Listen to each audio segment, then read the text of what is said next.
नमस्कार, मैं डॉक्टर संदीप कुमार शर्मा, सहायक अध्यापक श्री रतन मुनि इंटर कॉलेज आगरा। आज आपको विषय वाणिज्य कक्षा 10 के खंड 4 अर्थशास्त्र के अंतर्गत उपयोगिता ह्रास नियम शीर्षक को भली भांति समझाऊंगा, सविस्तार चर्चा करूंगा। इसे अंग्रेजी में लॉ ऑफ डिमिनिशिंग यूटिलिटी कहते हैं। आइए सीखते हैं। विषय वाणिज्य कॉमर्स, उपयोगिता ह्रास नियम, लॉ ऑफ डिमिनिशिंग यूटिलिटी, जिसे हम लॉ ऑफ मार्जिनल यूटिलिटी भी कहते हैं। हमारे दैनिक जीवन में अनेकों ऐसे उदाहरण मिल जाएंगे आपको, जिनके माध्यम से आप सीख सकते हैं कि हमारे जीवन के लगभग प्रत्येक अंग में यह नियम लागू होता है। प्राचीन काल से ही मनुष्य की अनेकों आवश्यकताएं रही हैं, और जब तक इन आवश्यकताओं की पूर्ति नहीं हो जाती, मनुष्य व्याकुल रहता है। और जैसे ही इन आवश्यकताओं की पूर्ति हेतु इच्छित वस्तु उसे प्राप्त होती है और वह धीरे धीरे उस वस्तु का उपभोग करता है, तो एक समय के बाद उस वस्तु से उसका मन भर जाता है, जिसे हम दूसरे शब्दों में कह सकते हैं कि उस वस्तु की उपयोगिता पहली जैसी नहीं रहती है। तो उपयोगिता में आई इस कमी को ही उपयोगिता ह्रास कहते हैं, और इसी पे आधारित नियम है उपयोगिता ह्रास नियम। हम इस नियम के अंतर्गत उपयोगिता ह्रास नियम का आशय जानेंगे, इस नियम की व्याख्या करेंगे, उपयोगिता ह्रास नियम की क्या मान्यताएं हैं और क्या अपवाद हैं, अर्थात क्या इसकी सीमाएं हैं, इनको जानेंगे। और सारणी व रेखा चित्र द्वारा इस नियम को भली भांति स्पष्ट करेंगे। उदाहरण द्वारा इसको हम समझेंगे। आइए सविस्तार हम इस नियम की व्याख्या को समझें। विषय वाणिज्य कॉमर्स, उपयोगिता ह्रास नियम, जिसे हम तुष्टिगुण ह्रास नियम भी कहते हैं, लॉ ऑफ डिमिनिशिंग यूटिलिटी, या अंग्रेजी में law of diminishing marginal utility भी कहते हैं। दैनिक जीवन में हम सामान्य अनुभव करते हैं कि यदि किसी वस्तु की आवश्यकता की संतुष्टि हेतु मनुष्य तीव्र इच्छा के साथ किसी वस्तु का उपभोग करता जाता है, उसे उस वस्तु से प्राप्त होने वाली उपयोगिता में कमी होने लगती है। यानी कि जब हम किसी वस्तु का उपभोग करते हैं और जितनी बार अधिक हम उसका उपभोग करते जाते हैं, उसकी उपयोगिता में कमी आने लग जाती है। वो वस्तु हमें पहले की अपेक्षा कम संतुष्ट कर पाती है। तो उपयोगिता में होने वाली यह कमी ही उपयोगिता ह्रास कहलाती है। उपयोगिता ह्रास मतलब ह्रास मतलब कमी। अंत में एक ऐसी स्थिति भी आ जाती है कि वस्तु विशेष की आवश्यकता पूर्ण रूप से संतुष्ट हो जाती है। इसके बाद उपभोग करने से क्या होता है, उपभोक्ता को, यानी कि जो उस वस्तु को प्रयोग कर रहा है, वस्तु से अरुचिकर लगने लग जाती है, जिससे नकारात्मक परिणाम प्राप्त होने लगते हैं, हानि होने लगती है।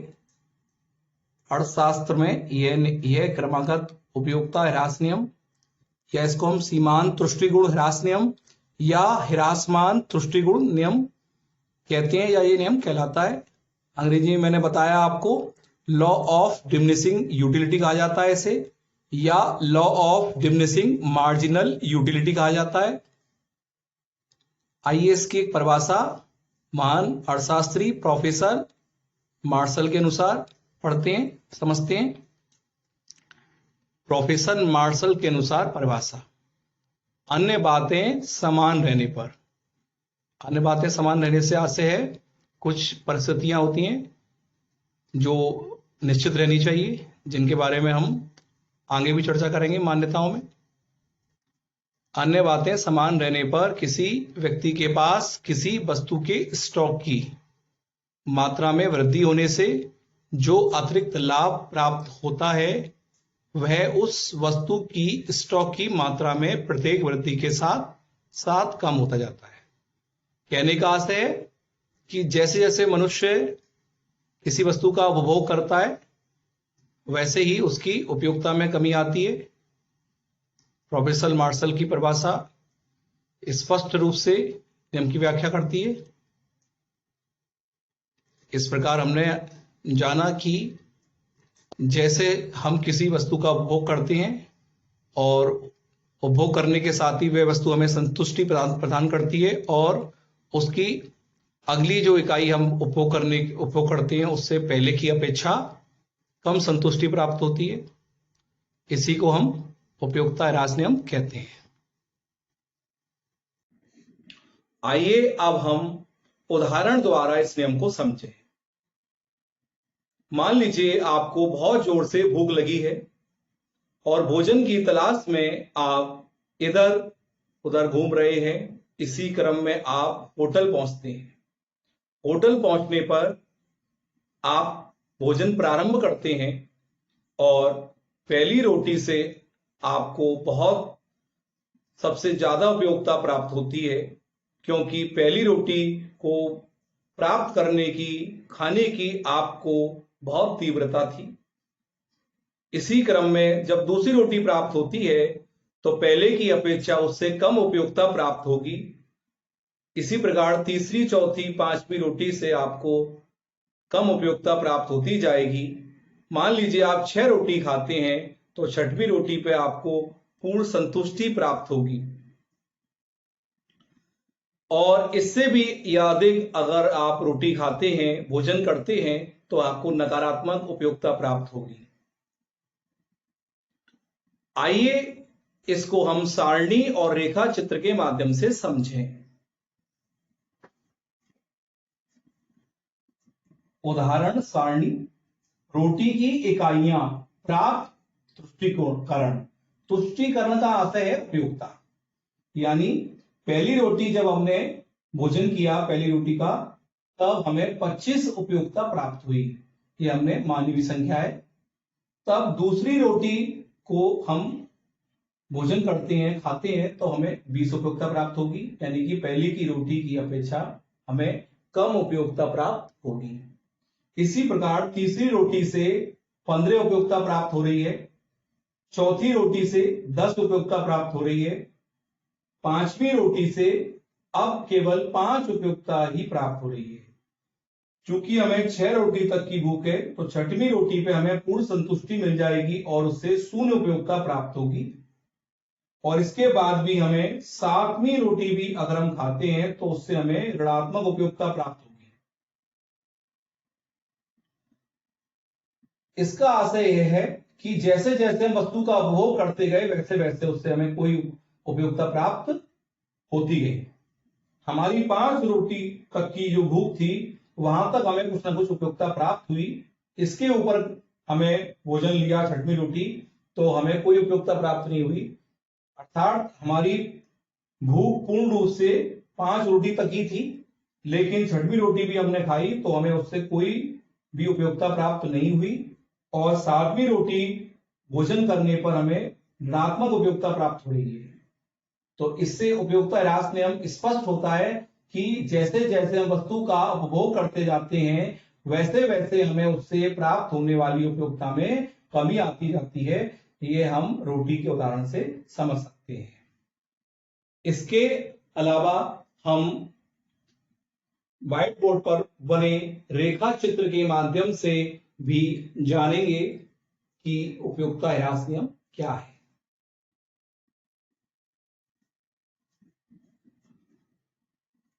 रेखा चित्र द्वारा स्पष्टीकरण। तुष्टीकरण ह्रास नियम। तुष्टीकरण ह्रास नियम को हम रेखा चित्र के माध्यम से भी सीखेंगे।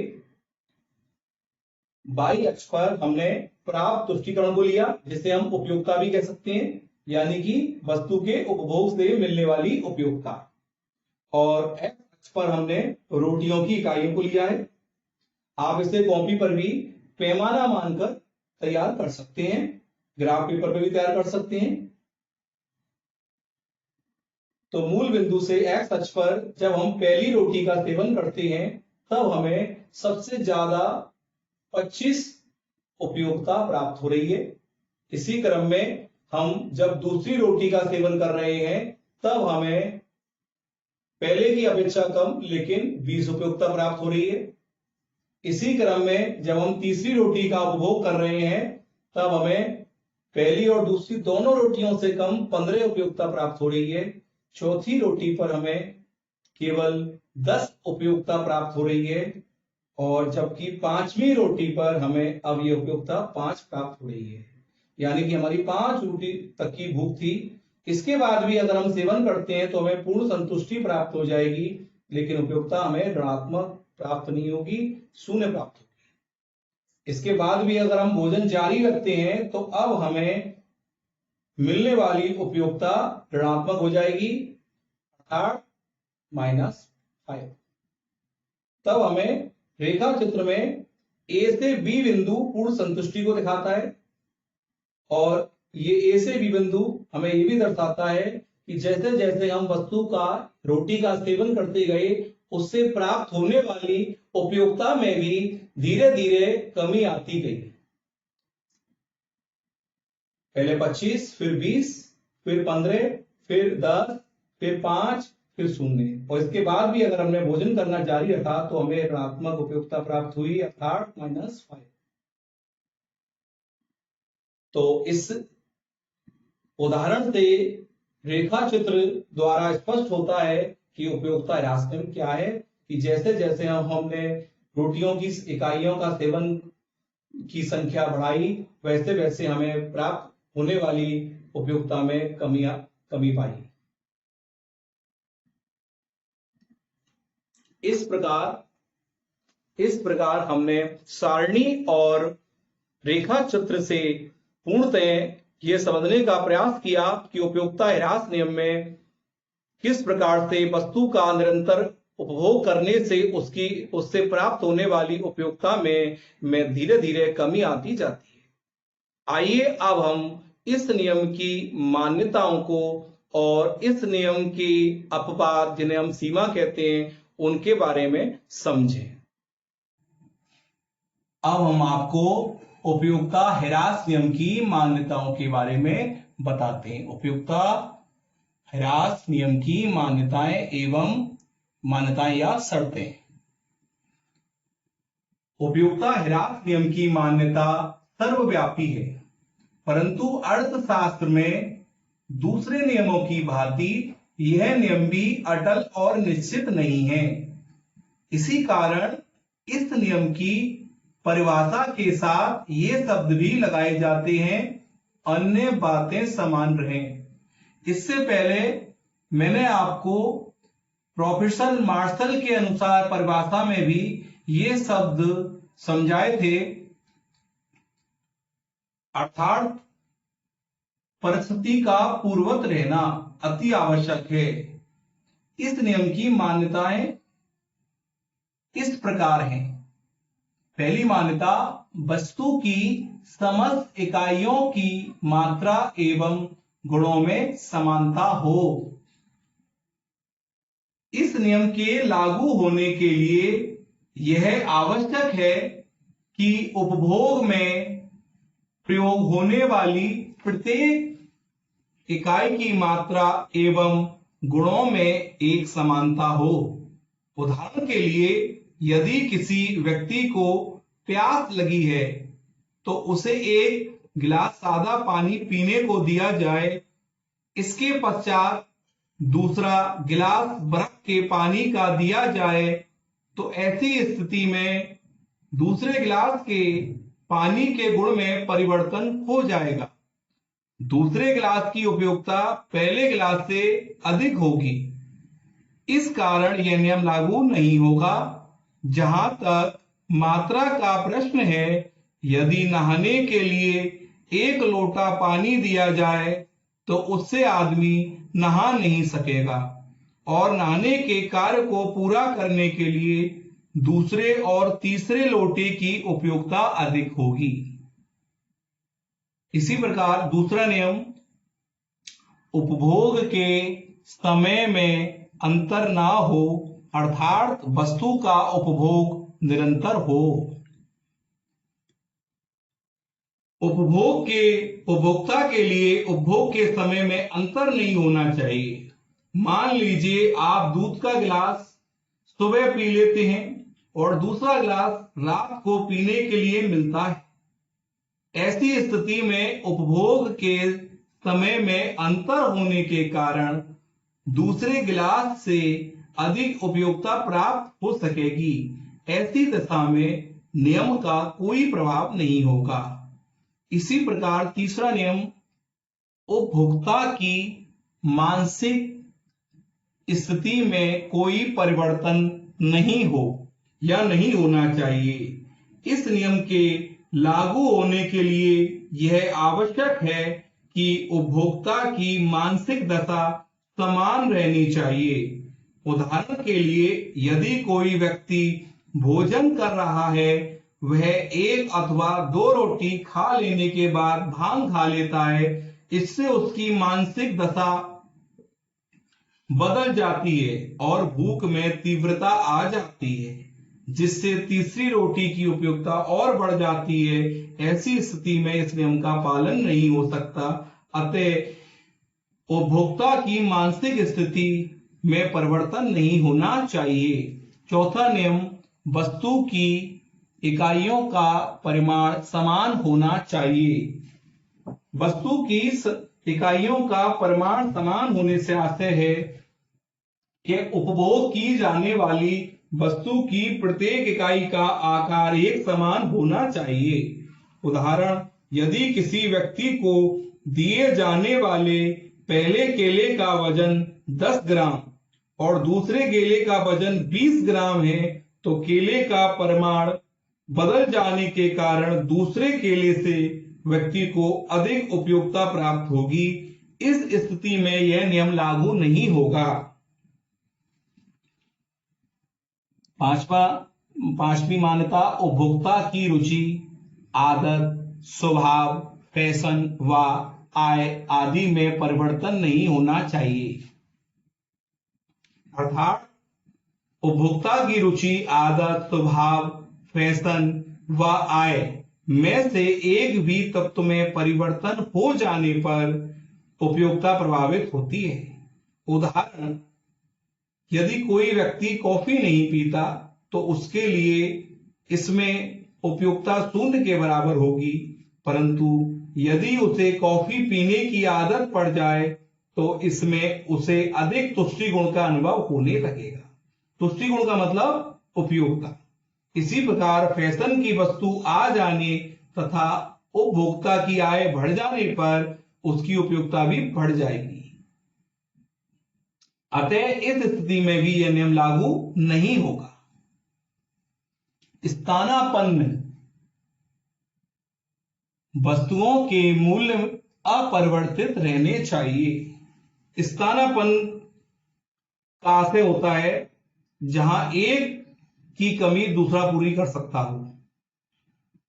अर्थात वस्तु की स्थानापन्न वस्तुओं के मूल्य में कोई परिवर्तन नहीं होना चाहिए, क्योंकि स्थानापन्न वस्तुओं के मूल्य में होने वाले परिवर्तन उपयोगिता की मात्रा को प्रभावित करते हैं। उदाहरण के लिए, चाय की स्थापन वस्तु कॉफी की कीमत बढ़ जाने पर चाय अपेक्षाकृत सस्ती होगी, अतः उसकी मांग व उससे प्राप्त होने वाली उपयोगिता बढ़ जाएगी और इस स्थिति में यह नियम लागू नहीं होगा। अतः स्थानापन्न वस्तुओं के मूल्य अपरिवर्तित रहने चाहिए। चीनी के स्थान पर गुड़ अथवा बूरे का प्रयोग किया जा सकता है। यदि गुड़ अथवा बूरे का भाव बढ़ जाता है तो लोग चीनी का अधिक प्रयोग करने लगेंगे, उसकी उपयोगिता बढ़ जाएगी। इस दिशा में यह नियम लागू नहीं होगा। अंत में अंतिम मान्यता, वस्तु के मूल्य में परिवर्तन नहीं होना चाहिए। वस्तु के मूल्य में यदि किसी वस्तु की कीमत कम हो जाती है तो उसकी मांग बढ़ जाती है। सस्ती होने के कारण उपभोक्ता कम मुद्रा देकर ही उसे प्राप्त कर लेता है। इससे उसको वह वस्तु अधिक उपयोगी लगने लगती है। उदाहरण के लिए रेडियो, ट्रांजिस्टर, घड़ी आदि की कीमत घटने पर उससे या उससे प्राप्त उपयोगिता में वृद्धि हो जाती है। ऐसी स्थिति में भी यह नियम लागू नहीं होगा। इस प्रकार उपयोगिता ह्रास नियम की मान्यताएं व शर्तों को हमने भली भांति समझा। उपयोगिता ह्रास नियम की मान्यताओं के बाद आइए अब हम जानते हैं उपयोगिता ह्रास नियम के अपवाद या सीमाएं। अपवाद या सीमाएं, इस नियम के कुछ अपवाद बताए जाते हैं, परंतु वास्तव में यह अपवाद निर्मूल हैं, वास्तविक नहीं है। इस संबंध में प्रोफेसर ताजिंग ने तो यह स्पष्ट विवेचना की है, यह प्रवृत्ति इतने कम अपवाद के साथ प्रकट होती है कि इसे विश्वव्यापी या सार्वदेशिक कहना अत्युक्ति नहीं होगी। फिर भी अध्ययन की दृष्टि से इसको हम दो भागों में विभाजित कर सकते हैं। पहला, नाममात्र या दिखावटी या अवास्तविक अपवाद, वास्तविक अपवाद। सबसे पहले हम दिखावटी, नाममात्र या अवास्तविक अपवादों के बारे में जानते हैं। पहला बिंदु, वस्तु की मात्रा का छोटा होना। यदि उपभोग में आने वाली वस्तु की मात्रा इतनी कम है कि उससे अगली इकाई की उपयोगिता बढ़ जाती है तो यह नियम लागू नहीं होता है। मान लीजिए नहाने के लिए एक गिलास पानी दिया जाए तो निश्चय ही पहले गिलास से दूसरे गिलास की उपयोगिता अधिक होगी, परंतु वास्तव में यदि गिलास की इकाइयों की संख्या को लगातार प्रयोग करते जाएंगे तो निश्चय ही अगली इकाई से कम उपयोगिता प्राप्त होगी और यह नियम लागू होगा। दूसरा अवास्तविक अपवाद है मुद्रा, क्रय शक्ति और प्रियता,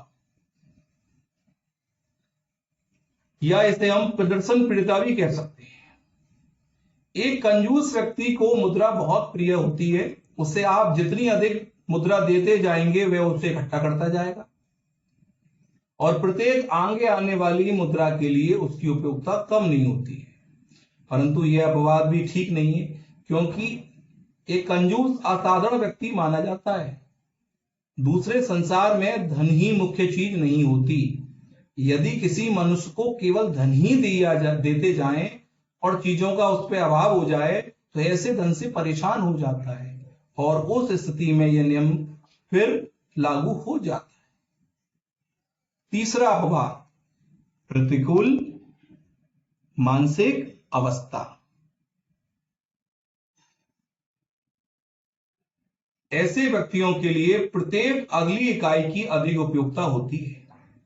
उदाहरण के लिए एक शराबी के लिए जितनी अधिक मात्रा में शराब मिलती है उसकी पीने की रुचि बढ़ती जाती है। यह अपवाद भी ठीक नहीं है, क्योंकि एक तो वह साधारण व्यक्ति की श्रेणी में नहीं आता है, दूसरे जब वह अधिक शराब पी लेता है तो शराब पीना दूर रहा, वह अपने शरीर को भी भूल जाता है। चौथा, विचित्र एवं दुर्लभ वस्तुओं का संग्रह। बहुत से लोग टिकट, सिक्के, पुराने चित्र आदि के संग्रह में लगे रहते हैं। उनके लिए प्रत्येक नए प्रकार का टिकट, सिक्का अथवा चित्र अधिक उपयोगिता रखता है। यह अपवाद भी अवास्तविक है, क्योंकि एक लंबे समय तक वह यह सब करते करते इनसे ऊब जाता है। पांचवा बिंदु है सुविधा का विस्तार। चिकित्सा संबंधी यातायात और संदेश वाहन की सुविधाओं में जितना अधिक विस्तार होता है उनकी उपयोगिता बढ़ती जाती है। परंतु यह अपवाद भी अवास्तविक है, क्योंकि उपयोगिता का यह घटने का नियम एक व्यक्ति पर लागू होता है जबकि यह उदाहरण पूरे समाज पर लागू होता है। इस प्रकार ये 5 बिंदु अवास्तविक अपवाद के थे। वस्तु की मात्रा का छोटा होना, मुद्रा शक्ति और प्रियता या प्रदर्शन प्रियता, प्रतिकूल मानसिक अवस्था, विचित्र एवं दुर्लभ वस्तुओं का संग्रह, सुविधाओं का विस्तार। आइए अब हम जानते हैं वास्तविक अपवादों के बारे में। रोचक व अच्छी पुस्तक, मनभावन कविता तथा मधुर गीत सुनना। किसी रसीली कविता को दोबारा और तिबारा पढ़ने या किसी मधुर गीत को दोबारा तिबारा सुनने से पहली बार की अपेक्षा अधिक उपयोगिता प्राप्त होती है। आपने भी देखा होगा कि कोई सुंदर गाने को 2 या अधिक बार लोग सुनते हैं तो उनकी उपयोगिता और बढ़ती है और उन्हें ये और अच्छे लगने लगते हैं। परंतु आलोचकों का कहना है ऐसी अवस्था भी आती है रोचक और अच्छी पुस्तक, मनभावन कविता और मधुर गीत में भी, कि व्यक्ति को उससे एक समय के बाद कम उपयोगिता प्राप्त होने लगती है। दूसरा बिंदु है उपभोग की प्रारंभिक अवस्था में नियम का लागू ना होना। किसी वस्तु की प्रारंभिक अवस्था में उसकी प्रत्येक नवीन प्रकार की उपभोग से अधिक उपयोगिता प्राप्त होती है, लेकिन कुछ आलोचकों के मत के अनुसार यह एक सीमा तक होता है। इस सीमा पर पहुंचने के बाद यह नियम अवश्य लागू हो जाता है। उदाहरण, जब एक भूखा व्यक्ति रोटी खाना प्रारंभ करता है तो रोटी की प्रारंभिक इकाइयों से मिलने वाला तुष्टि गुण बढ़ता जाता है। परंतु यह अपवाद भी काल्पनिक है, निराधार है, क्योंकि एक निश्चित सीमा के बाद उपभोक्ता को रोटियों से प्राप्त होने वाला सीमांत पुष्टि गुण निरंतर घटता जाता है। इस प्रकार हमने उपयोगिता ह्रास नियम के अपवादों में अवास्तविक अपवाद और वास्तविक अपवाद दोनों को सविस्तार समझा। इस प्रकार हमने उपयोगिता ह्रास नियम की मान्यताओं और इसके अपवादों को जाना। इसके अलावा आज हमने उपयोगिता ह्रास नियम के अंतर्गत इसका आशय समझा, उसकी विस्तार से व्याख्या की। हमने समझा जैसे जैसे हम किसी वस्तु का उपभोग करते हैं वैसे वैसे उससे प्राप्त होने वाली उपयोगिता में कमी आती जाती है। उपयोगिता का आशय तुष्टिकरण भी कहते हैं इसको हम। जैसे जैसे हमें संतुष्टि मिलती जाती है वैसे वैसे उसकी उपयोगिता में कमी आती जाती है। इसको हमने सारणी और रेखा चित्र के द्वारा भी आपको समझाया कि पहली रोटी जब हमने खाई तो हमें 25 उपयोगिता प्राप्त हुई। उसके बाद जैसे जैसे हम रोटियों का सेवन करते गए वैसे वैसे हमें से कम उपयोगिता प्राप्त होती गई। पहली रोटी से 25, दूसरी रोटी से और कम यानी कि 20, इसी प्रकार 15, 10, 5 और एक समय पे हमें पूर्ण संतुष्टि प्राप्त हो गई जहां हमें शून्य उपयोगिता प्राप्त हुई। और इसके बाद भी अगर हमने रोटी का सेवन किया तो हमें ऋणात्मक उपयोगिता प्राप्त हुई, अर्थात ऋणात्मक 5। और इसको हम तुष्टिकरण ह्रास नियम को रेखाचित्र द्वारा भी हमने स्पष्ट किया कि ए से बी बिंदु तक जैसे जैसे हमारा रोटियों का सेवन बढ़ा वैसे वैसे उपयोगिता में क्रम से कमी आती गई। जिसे ए से बी बिंदु हमें स्पष्ट दर्शाता है। ए से बी बिंदु की रेखा हमें स्पष्ट दर्शाती है कि ए बिंदु से बी बिंदु पर हमने देखा पहली रोटी के सेवन से हमें 25 उपयोगिता प्राप्त हो रही है, लेकिन उसके बाद निरंतर वह गिरती जा रही है। 25 के बाद 20, 15, 10, 5 और छठवीं रोटी का सेवन के साथ हमें पूर्ण संतुष्टि प्राप्त हो रही है। इसके बाद भी अगर हम रोटियों का सेवन जारी रखते हैं तब हमें ऋणात्मक उपयोगिता प्राप्त हो रही है, -5, ऋणात्मक 5। इससे सिद्ध होता है कि उपयोगिता ह्रास नियम के अनुसार जैसे जैसे हम किसी वस्तु का उपभोग करते हैं वैसे वैसे उससे प्राप्त होने वाली उपयोगिता में निरंतर कमी आती जाती है। इसके अलावा हमने उपयोगिता ह्रास नियम की क्या मान्यताएं हैं, यानी इस नियम के लागू होने के लिए क्या आवश्यक शर्तें हैं, उनके बारे में विस्तार से जाना। हमने जाना कि वस्तु की समस्त इकाइयों की मात्रा और गुणों में समानता हो, उपभोग के समय में अंतर ना हो, मानसिक स्थिति में परिवर्तन ना हो, वस्तु की इकाइयों का परिमाण एक सा हो, और इसके क्या अपवाद है इनका भी हमने अध्ययन किया। इसके अपवाद अर्थात क्या सीमाएं हैं, इसके दो प्रकार के अपवादों का हमने अध्ययन किया, वास्तविक और अवास्तविक। मुझे आशा है आपने भली प्रकार से इस नियम को समझा होगा और आप इसे घर पे दोहराएंगे और आपको ये और अच्छी तरह समझ में आएगा। आपकी उज्जवल भविष्य की कामना करते हुए धन्यवाद।